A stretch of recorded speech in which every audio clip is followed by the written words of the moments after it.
Oui, bien aimé dans le Seigneur, que Dieu bénisse. Vous allez nous excuser parce que compte tenu de... connaissez on n'a pas vraiment la maîtrise de ces choses ici. Donc, comme je disais, ici, Matthieu chapitre 23 à 28, à partir du verset 18, Jésus dit ceci. Jésus s'étant approché, leur parla ainsi. Tout pouvoir m'a été donné dans le ciel sur la terre. Écoutez maintenant une commission. Allez, faites toutes les nations des disciples, le baptisant au nom du Père, du Fils et du Saint-Esprit. Enseignez-les à observer tout ce que je vous ai prescrit. Et voici, je suis avec vous tous les jours jusqu'à la fin du monde. Une commission nous avait été adressée à tout le monde. Prêchez la parole. Quelle est la parole que tu vas prêcher? On prêche que ce qui a été déjà dit. On ne peut pas changer le menu. Il y a des pasteurs qui changent le menu. Vous donnez les discours des hommes au lieu de dire ce que Jésus a dit pour que les âmes puissent être sauvées. Regardez dans l'Apocalypse chapitre 1, verset 16 à 19. La Bible dit ceci. Il avait dans sa main droite 7 étoiles. De sa bouche sortait une épée aiguë à 2 tranchants. Et son visage était comme le soleil lorsqu'il brillait dans sa force. Écoutez verset 17.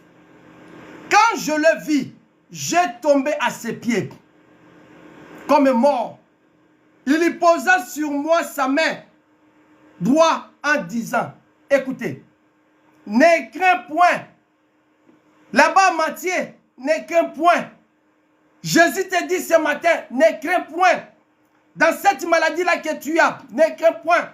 Dans la situation-là que tu as, ne crains point. On veut te licencier, ne crains point. On veut te chasser de la maison, ne crains point. On t'a refusé du travail, ne crains point. Ne crains point. Ne crains point. Je suis le premier et le dernier et le vivant. J'étais mort et voici je suis vivant au siècle des siècles. Je tiens les clés de la mort et du séjour des morts. Écris donc ces choses que tu as vues et celles qui sont et celles qui doivent arriver après elles. Vous voyez? Ne crains point, bien-aimé.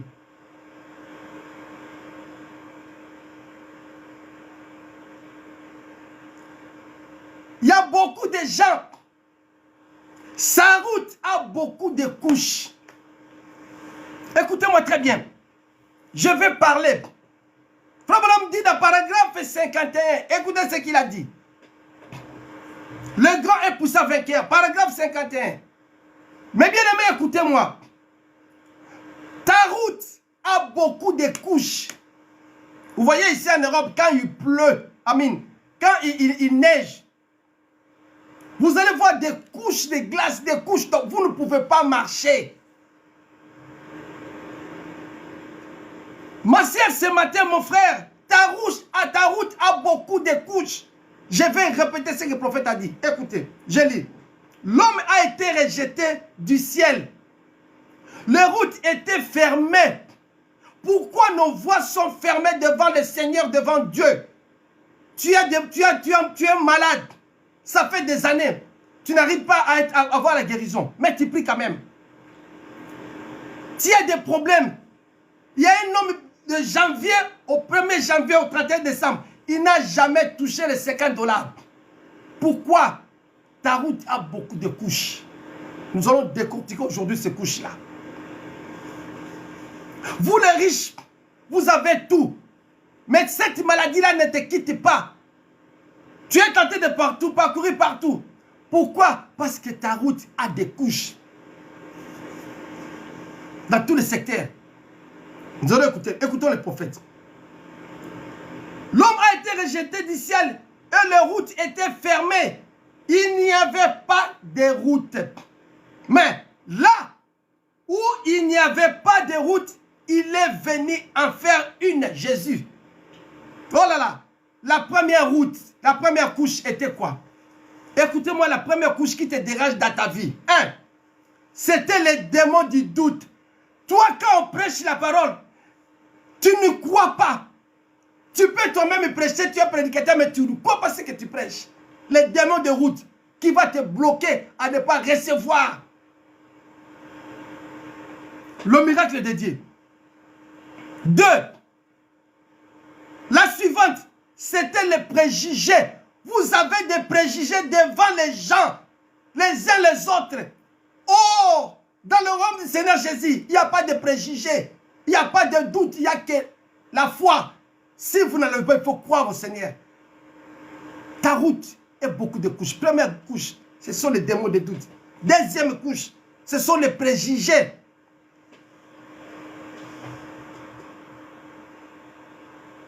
Ce sont des préjugés bien-aimés. Troisième, c'est l'égoïsme. Regardez au jour d'aujourd'hui, je vais commencer à l'église parce que nous sommes de l'église. Un pasteur, tu ne travailles pas tout seul. Tu y as été appelé à la prédication. Mais les gens qui travaillent avec toi, le bien de l'église quand il arrive, tu veux tout amasser. Tu veux acheter des maisons, tu veux acheter des parcelles, tu veux avoir de belles voitures, tu veux faire un nom. Quel est cet pasteur-là dans la Bible qui a fait un nom? Dis-moi. Tous les serviteurs de Jésus, ils sont morts, ils sont tous morts pauvres. Mais ce sont eux qui ont enrichi les gens. Mais les pasteurs d'aujourd'hui, avoir des gardes-corps, avoir de belles voitures, avoir de ceci. Mais regardez l'église, ce sont des malheureux. Comment est-ce que vous êtes des serviteurs? Vous avez beaucoup d'argent, plus que les enfants des patrons. Ça ne peut pas se faire. Mais les disciples, ce sont eux qui enrichissaient les enfants de Jésus-Christ. Branham est mort, pauvre. Mais ils nous ont légué, ils nous ont laissé la bonne nouvelle qui nous a enrichis. Alors nous, les gens d'aujourd'hui, nous cherchons à voir, à manger la graisse des enfants de Dieu. C'est pourquoi nos routes sont... Il y a beaucoup de couches. Même si tu pries, il n'y a pas de réponse. Parce que tu as un démon de doute. Tu as des préjugés. Tu es égoïste. Tu veux tout amasser que toi. Tu veux qu'on te parle de toi. C'est toi. Toutes les choses bien que c'est toi. Alors les autres, tu n'as pas l'amour. Comment est-ce que tu peux vaincre le problème? Trop de couches.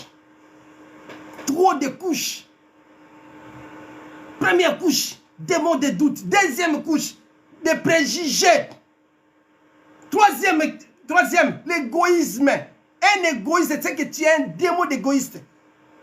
Tu ne peux jamais hériter le ciel. Quatrième, cette terre était couverte de couches de puissance démoniaque. Honte à toi. Mon frère, honte à toi. Je te dis la vérité.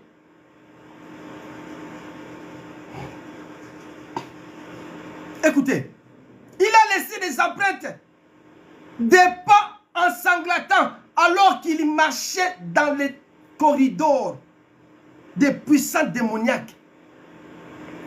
Il a tracé une route pour nous. Voilà Jésus. D'un bout à l'autre, il est assis dans les lieux très hauts ce matin en tant que puissant vainqueur. Quoi en Jésus-Christ? La route a été déjà tracée. Laissez tes voix-là de la haine, de la jalousie, de l'hypocrisie, de l'adultère, des maçons, du vol. Vous volez l'argent du gouvernement, vous volez l'argent de l'église, vous volez l'argent des associations, vous volez l'argent même à la maison. Laissez ces voix-là entrer dans cette voie qu'on appelle la justice. Le cancer, il sortira lui-même. Si tu es vraiment dans la vérité, le cancer et Jésus ne peuvent pas habiter ensemble. Ça, je te dis la vérité. Tu n'as même pas besoin de prier. Ma soeur, mon frère, maladie là qui te dérange, crois en Jésus-Christ, le Dieu que Branham a prêché. Tu n'auras pas besoin de prier. Il suffit, lui, entre en toi. Tous les démons qui sont là, ils vont sortir. Ils ne peuvent jamais habiter ensemble. Celui qui est fort, qui va sortir l'autre. C'est que tu ne veux pas que Jésus entre. C'est pourquoi ces démons-là persistent en toi. Écoutez, il dit ceci, paragraphe 59. Ce baptême est béni du Saint-Esprit pour nous guider sur cette merveilleuse grande route. Comme il est glorieux, comment pourrais-je jamais en avoir honte? Je n'ai pas la honte de l'évangile, moi, les calous. Non. Personne ne viendra me dire que non, tu m'avais volé, tu m'avais trompé. Non, je n'ai pas la honte de l'évangile, c'est pourquoi je vous prêche avec énergie. Je prends la position du Seigneur Jésus sur cette terre. Pendant que je vis, Frère Branham dit ceci. Il y avait un homme sur la terre. Il avait pris position de Jésus. Malgré ses faiblesses, malgré cet évangéliste, il avait des faiblesses. Mais lorsqu'il est mort, il est allé. Il cherchait à voir Jésus. Les anges, on lui a dit, ta place n'est pas ici. On l'appelait John Kerry. Ta place n'est pas ici. Sur la liste des gens qui vont entrer ici au paradis, toi tu n'es pas là. Si tu veux, si tu es sûr que tu devais être ici, allez faire les recours. Les recours c'est où? Jugement dernier. Il a dit montez en haut là-bas. Et cet homme a monté encore. Pendant qu'il montait, pendant qu'il s'approchait, il voyait la lumière claire, claire, claire, claire. On lui a posé la question. John Kerry,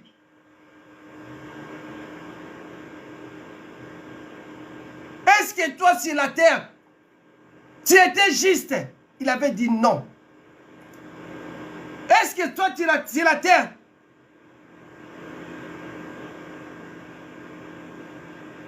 tu ne faisais pas de préjugés? Il a dit oui, je faisais. Est-ce que tu n'étais pas égoïste? J'étais. Est-ce que tu n'as pas pris des femmes de tout? Oui, j'avais pris. Est-ce qu'il a dit oui? On l'a dit. Il écoutait, il a dit non, moi je suis fini, je suis condamné. Pendant que la voix qui voulait le dire que tu es condamné, il a écouté une voix derrière lui. Il a dit non, Père, c'est vrai tout ce que tu as dit. John Kerry, étant qu'un homme, il est tombé. Mais sur la terre, il était évangéliste. Il avait pris la position de Jésus. Malgré ses faiblesses. Il avait pris la position de Jésus. Parce que la chair et la terre n'héritent pas le royaume des cieux. Lui, il avait pris position. Il a prêché avec énergie. Comme il avait pris position sur la terre pour moi, ici aussi, je prends position pour lui, Père. Laissez-lui entrer. Est-ce que toi, tu prends position de Jésus? Ma sœur, seule façon que tu peux prendre des positions de Jésus sur la terre, c'est de respecter ton mari, c'est d'obéir à ton mari, c'est d'élever tes enfants dans la Bible, dans l'amour. C'est prendre les soins domestiques. Une femme qui se contredit pas son mari. Quand tu respectes ton mari, c'est que tu respectes Dieu. Tu prends position de Dieu. Il prendra position de toi. Mon frère, la seule position que tu peux prendre, c'est d'aimer ta femme. D'accomplir ce qui est juste. De la chérir jusqu'à la mort. Écoutez. Frère Branham dit ceci. Ce matin, glorieux, je n'ai pas la honte. Je prends la même position que Saint Paul. Paul aussi a fait la position pour le Seigneur. Ce matin, en disant ceci, je n'ai pas honte de l'évangile. Je n'ai pas honte de prêcher le message que Dieu a donné à Branham. C'est ça la vérité. Vous ne me verrez jamais parler de la morale, de plaisanterie. Je parlerai des choses qui vont entrer dans l'âme. Je n'ai pas la honte de l'évangile de Jésus-Christ. Car c'est la puissance de Dieu pour le salut. C'est la puissance sur la maladie. Amen. C'est la puissance sur la mort. C'est la puissance sur la tombe. C'est ça l'évangile du temps de la fin. Le dernier saut de sa fonction de Messie était quoi? Paragraphe 60. Quand ce brave apôtre sérieux est arrivé au bout de sa route et qu'on a creusé sa tombe là-bas et qu'il s'est trouvé confrontés à la mort. Chacun de nous doit être confronté à la mort. Chacun de nous. La mort est inévitable. Toi qui es riche, tu as tout, Dieu t'a donné tout. Malgré que tu aies signé le contrat du diable, mais c'est Dieu a permis cela. La souffre de vie que tu as, c'est Dieu qui te donne. Il a seulement te retirer cela. Qu'est-ce qui t'empêche pour retourner à Dieu? Qu'est-ce qui t'empêche? Nous avons besoin de toi. Viens en Jésus-Christ. Viens nous rejoindre dans Jésus-Christ. Pourquoi tu vieillis? Tu laisseras cela. Il est temps de se repentir. Le grand puissant vainqueur, il est là, il t'attend. Il a tracé une route auprès de toi.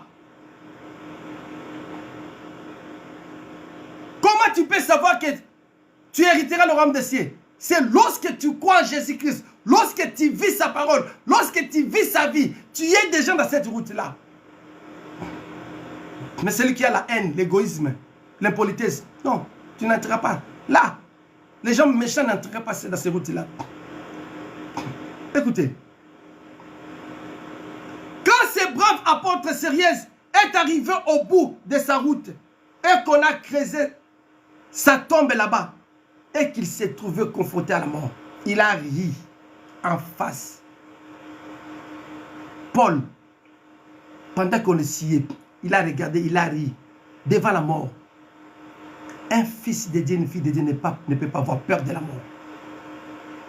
Paul, quand il s'est confronté devant la mort, il a regardé en face, il a ri de sa mort, il a dit, « Mort, où est ton aiguillon?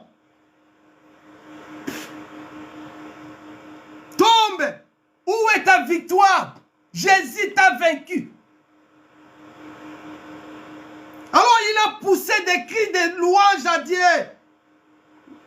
Mais grâce soit rendue à Dieu qui nous donne la victoire par notre Seigneur Jésus-Christ.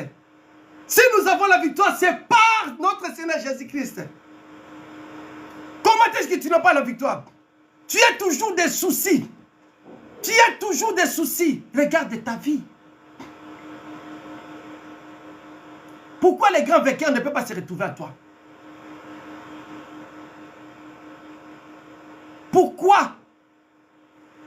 Il est temps. Paul a demandé à la mort, où est ton aiguillon? Tombe, où est ta victoire? Le grand, le plus puissant, qui ait jamais vaincu, le vainqueur le plus puissant, qui soit jamais mort, car il était le seul qui pouvait vaincre, mourir et vaincre la mort elle-même, ressusciter en triomphant, n'a prouvé que qui était. C'est le dernier saut de sa fonction de Messie. À 1 Corinthiens, chapitre 15, 53-58. Oh mort, où est ton aiguillon? Où est ta puissance?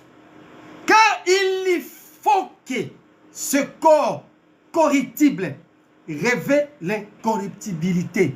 Ma soeur, mon frère, le corps là que tu as a été corrompu par le péché. Il faut que ça révèle l'incorruptibilité. Veut dire que ça révèle la parole de la vérité. Dieu a envoyé un message que je te prêche aujourd'hui. Quand tu crois ce message-là, ça va te donner un corps de l'incorruptibilité et que ce corps mortel révèle l'immortalité. Lorsque ce corps corruptible aura revêtu l'incorruptibilité et que ce corps mortel aura revêtu l'immortalité, alors s'accomplira la parole qui est écrite. La mort a été engloutie dans la victoire. C'est pourquoi quand Jésus-Christ était mort, il a pris la clé de la mort. Il est ressuscité. Il a englouti la mort. Il a dit que quiconque qui croit en moi fera les mêmes choses.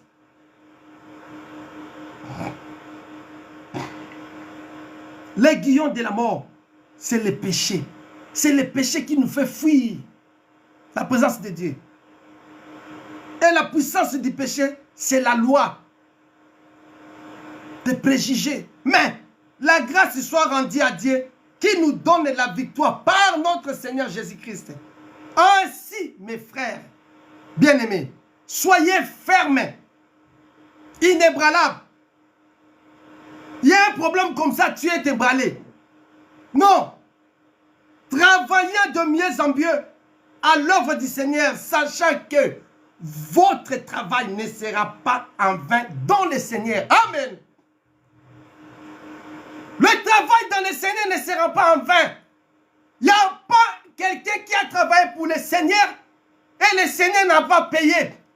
Le Seigneur paye d'abord et il te paye la vie éternelle. Dans la chair comme ça, pendant que tu vis, nous ne mangerons pas au ciel, tu vas manger ici. Nous vivons ici, tu reçois la vie éternelle ici. Dieu va te récompenser sur cette terre ici. Et lorsque tu seras au ciel, et nous allons manger nous tous ensemble. On ne peut pas nous priver ici sur la terre. La Bible dit ceci. Il est bon un homme de manger, de boire, de réjouir son âme. Pourquoi seulement que les pasteurs qui ont l'argent à l'église? Alors toi, qu'est-ce que tu fais à l'église? Si tu crois en Jésus-Christ, parce qu'il a vaincu tout, il a vaincu la pauvreté. Lui de riche qu'il était, il s'est fait propre pour que toi tu deviens riche. En tout, spirituellement, financièrement, matériellement, selon la mesure de la foi que le Seigneur t'a donnée. À qui tu donnes la faute? Mais ta route est beaucoup de couches. Quand tu as la haine, un cœur amertume, motema mabe, motema likundu, un cœur amertume, tu ne peux pas accepter l'élévation de ton frère.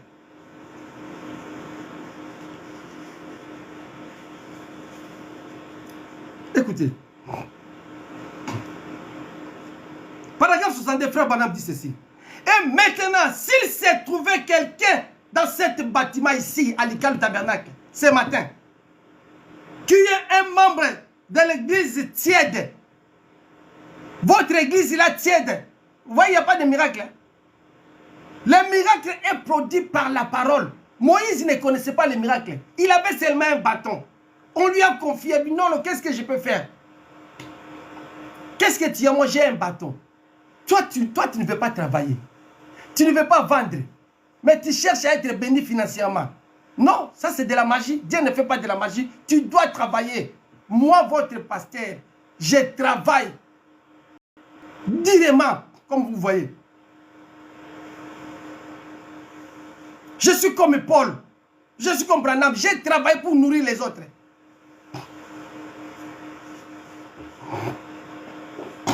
Qu'est-ce que tu as, Moïse? Il a déjà jeté les bâtons, jeté ça. Moïse a obéi à la parole. Quand il a jeté, Dieu lui-même a produit les miracles. Toi, obéis à la parole. Qu'est-ce que tu as? Qu'est-ce que tu sais faire? Fais-le. Dans ce que tu fais là, Dieu va te bénir.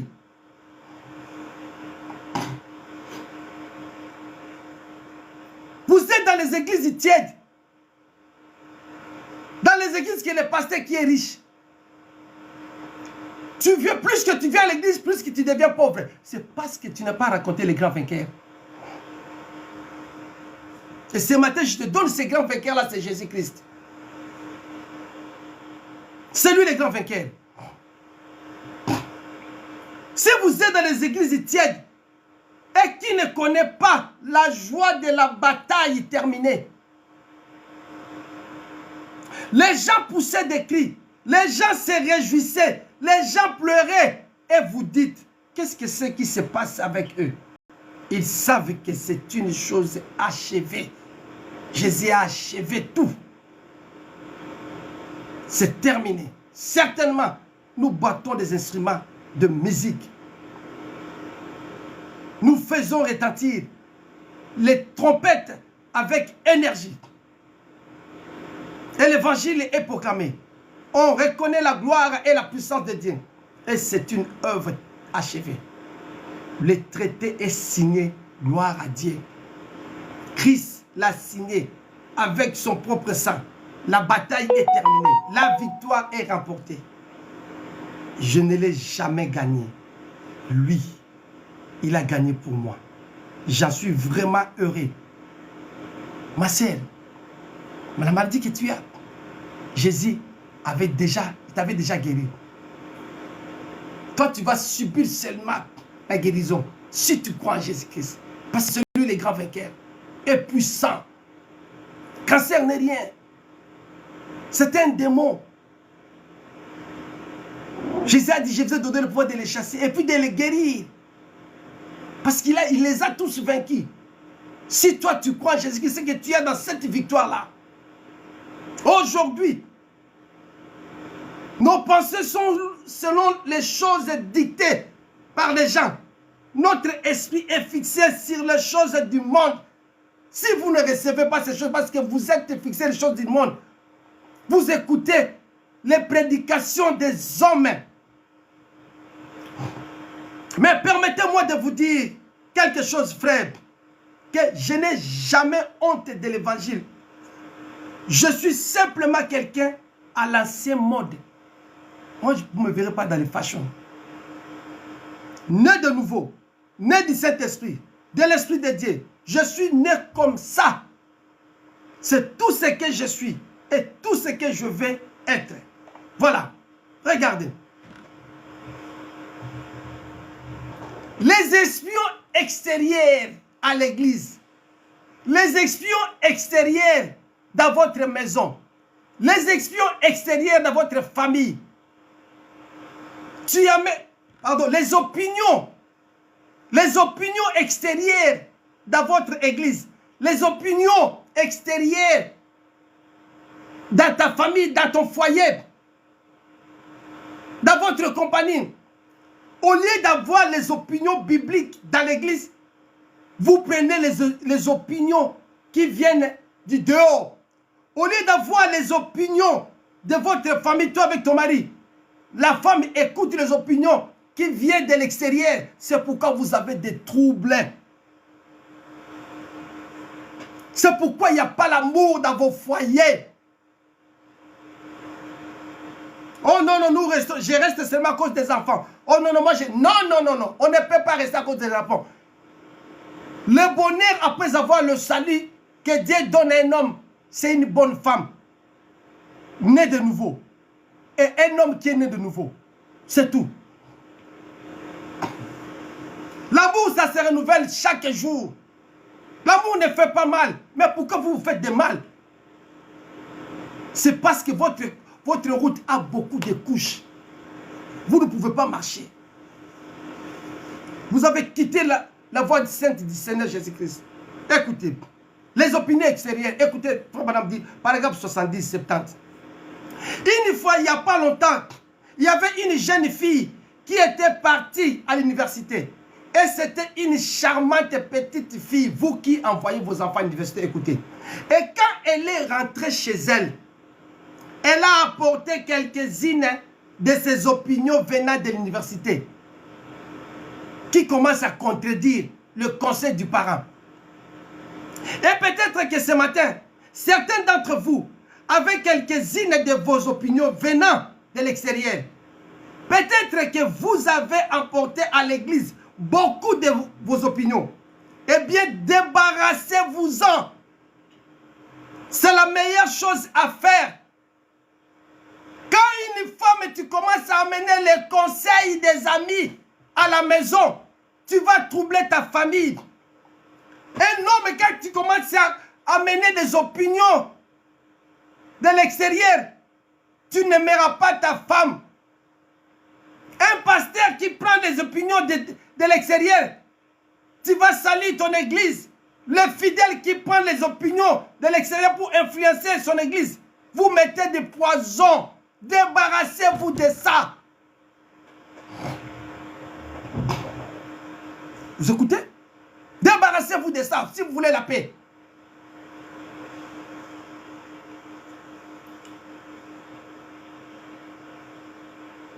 Regardez. Quand vous avez ces choses-là, voyez ce qui va arriver à la maison. Maman, les enfants, ils ne vont pas t'aimer. Papa, tes enfants, ils ne vont pas t'aimer. Il y a beaucoup des enfants qui réunissent leurs parents. Écoutez, Frère Branham a dit, paragraphe 73, 73. Écoutez cela.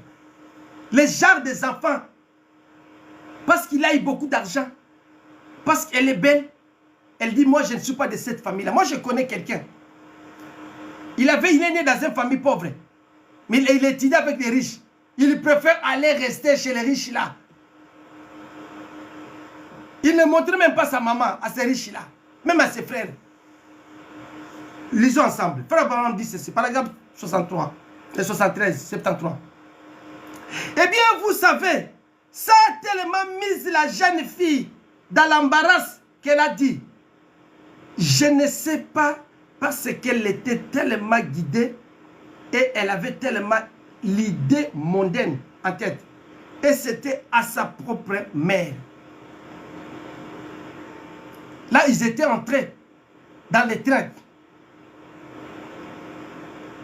Elle régnait sa maman. Mais quand elle est descendue du train, la vieille petite maman a couru pour l'entourer de ses bras. Elle est descendue avec ses amis. Sa maman l'attendait à la gare. Elle est venue l'embrasser. Elle a dit, oh chérie, que Dieu bénisse ton petit cœur. Elle lui a tourné le dos et a commencé à s'éloigner. Comme si elle ne la connaissait pas. Elle était gênée parce que sa mère était tellement laide. Hein? Comme la mère était tellement laide. Et il s'est trouvé que le conducteur de ce train connaissait l'histoire. Il s'est avancé là. Il a posé ses mains sur l'épaule de cette jeune fille.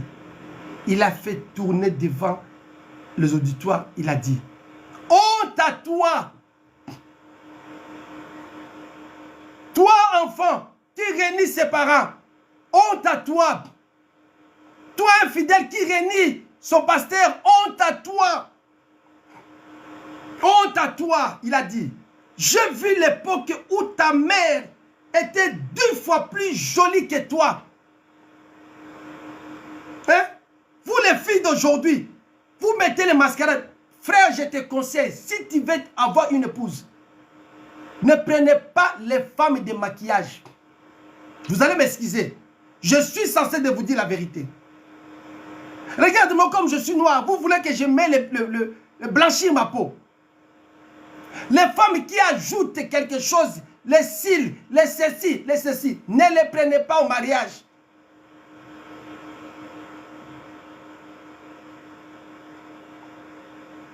Restez tel que tu es. On appelle ça mascarade, masqué. Quand une femme se met en main comme ça, dit, elle a masqué son visage. C'est un hypocrite. Là, c'est le conseil à prendre ou à laisser. Je continue. Il a dit, honte à toi. J'ai vu à l'époque où ta maman était 2 fois plus jolie que toi. Il a dit, j'habitais dans le quartier. Et il a dit, tu étais un petit bébé. Et tu étais à l'étage dans ton berceau. Et ta mère suspendait de vêtements dans la cour de derrière. Et il a dit, tout à coup, l'appareil de chauffage a pris feu. Et toute la maison s'est embrassée. Et quand ta petite maman a couru, elle s'avançait que tu étais à l'étage. Là-haut, il a dit, les gens ont crié et ont essayé de t'attraper. Mais elle a arraché ce qu'elle portait et elle a couru à travers ces flammes. En montant à l'étage, elle a retiré ses vêtements et les a utilisés pour envelopper.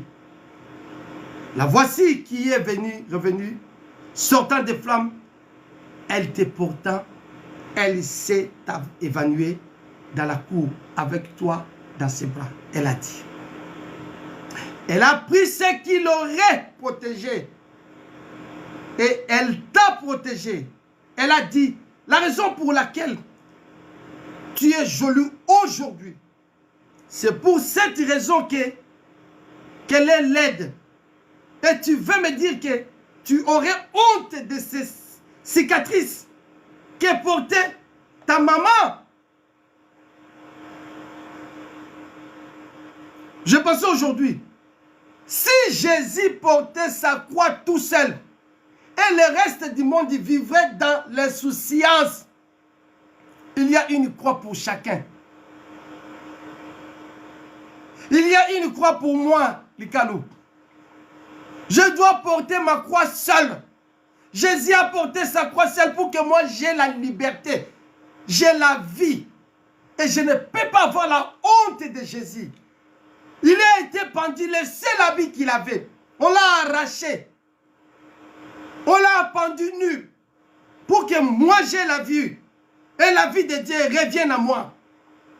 Et je ne peux pas avoir la honte de Jésus aujourd'hui. Je ne peux pas avoir la haine contre quelqu'un. Je ne peux pas tromper mon mari. Je ne peux pas tromper ma femme. Je ne peux pas voler l'argent du gouvernement. Je ne peux pas voler mon entreprise. Je ne peux pas faire du mal à quelqu'un. Je ne peux pas être égoïste. Non. Les cicatrices de Jésus. Je ne peux pas avoir la honte de ça. Non. Ne faites pas ça, bien-aimés. Chacun de nous a une croix. Et si Jésus était considéré comme Belzéboul par ce monde, on nous traite que nous avons des magies. Et on s'est moqué de lui. On l'a méprisé. Il a été pendu à une croix. Il a été déshonoré pour moi. Je suis plus qu'heureux de porter l'opprobre de sa sainteté. Oui, messieurs. Être appelé, exalté. Oui, le nom qu'on veut donner à la remarque qu'on veut faire. Ça n'empêche rien du tout, bien-aimé. Je suis le seul heureux ce matin que le Christ ressuscité vivait et régnait dans mon cœur. Je suis l'un de ces sujets. J'espère que vous l'êtes aussi, bien-aimé. Le grand puissant vainqueur. Je vous ai donné un petit mot. Que Dieu vous bénisse. Maintenant, je vais prier, ma sœur. Toi, tu as des cancers. Tu as des maladies. Tu as des problèmes. Je vais prier pour toi. Je sais qu'en priant, si tu crois, tu verras la gloire de Dieu. Mais si tu ne crois pas, tu ne verras pas la gloire de Dieu. Pour être vainqueur, Jésus-Christ, il a fait. Crois seulement. Crois en lui. Crois en lui, bien-aimé. Quel est le problème de ta vie? Qu'est-ce que tu veux que Dieu s'en souvienne de toi? Est-ce que tu prends la position de Jésus? Il est mort à cause de toi. Il a porté tes maladies. Il a porté des souffrances. Pourquoi tu souffres encore maintenant? C'est parce que ta couche, la route a beaucoup de couches. Enlevez d'abord l'esprit que tu as. Enlevez la doute. Toi, tu as des cancers. Tu as une mère ou un père qui a le cancer. Tu t'en soucies pour lui. Si tu crois maintenant ce que je t'ai prêché. Toi, Branham a dit ceci. Seigneur, j'avais dit à Branham, si tu ramènes les gens à te croire, aucune maladie peut résister contre toi. Et cette parole m'a été attribuée ce matin. Si tu crois ce que je t'ai dit, moi je vais prier pour toi. Dieu enlèvera le cancer là qui est dans ton corps, dans le corps de ta membre de ta famille, que tu aimes beaucoup. Et ces soucis, nous allons donner ça au grand vainqueur. Le problème que tu as, si tu crois ce que je t'ai prêché aujourd'hui, moi je vais prier pour toi. Le Seigneur te donnera la solution. On va te rétablir dans le travail. On va te donner des promotions. Tu auras le mariage avec une ou un fils de Dieu. Et Dieu te donnera ce que ton cœur désire. Si tu crois ce que je t'ai dit. Prions ensemble. Seigneur Jésus-Christ, nous voici à présent auprès de toi, Seigneur. On a demandé à John Kiri, est-ce que tu étais juste? Il a dit non. J'ai volé, j'ai triché, j'ai pris le forme de tout, j'ai fait le mal. Mais Seigneur, j'avais plus position de toi. J'ai tombé tant qu'un homme. Mais mon cœur soupirait de ses péchés. Pardonnez-moi. J'ai répété ta parole à tes enfants. Le diable est descendu. Il a pris les temples de Dieu. Les démons des cancers, les démons des maladies, les cécités, tous les démons qui sont en train de ronger le corps. Et les médecins ont dit qu'il lui reste 2 jours, 3 jours, 1 semaine pour qu'il meure. Seigneur, tu as porté la croix de cette maladie-là. Tu as porté la croix des cancers. Tu as porté la croix de cette maladie-là. Tu les as cloués à la croix. Tu les as enterrés. Tu as pris la clé de la mort et le séjour de mort. Tu es sorti vainqueur.